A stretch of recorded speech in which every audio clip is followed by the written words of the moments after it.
So yun, kamusta mga kuys?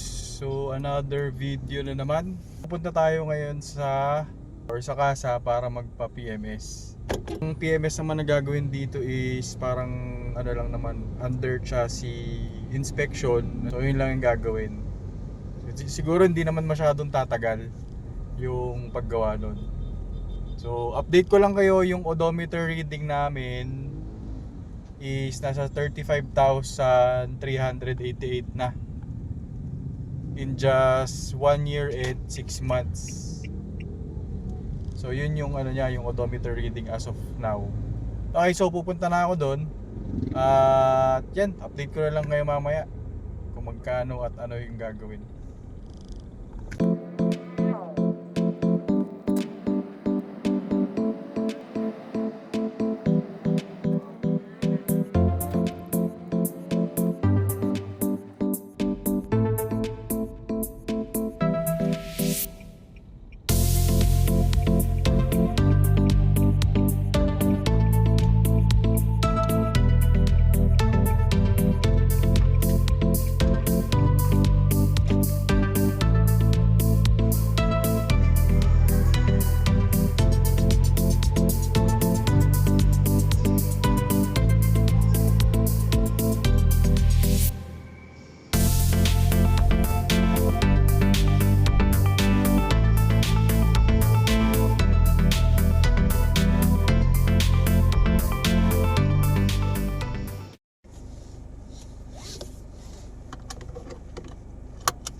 Alright, so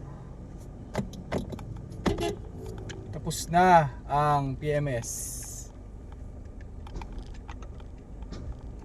Parang inabot lang ako ng 2 hours siguro, or almost 2 hours.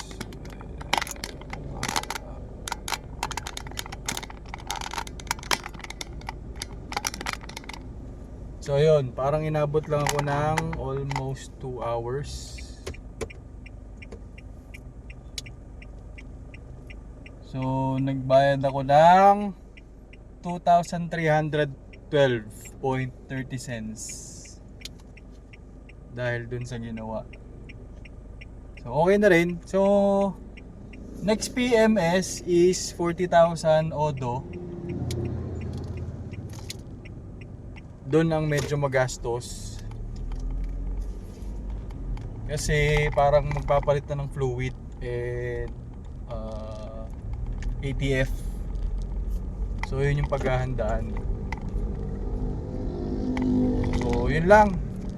So running odo ngayon is 35,400 sakto. So ayun. Thanks for watching. Please like, share, subscribe. Bye bye.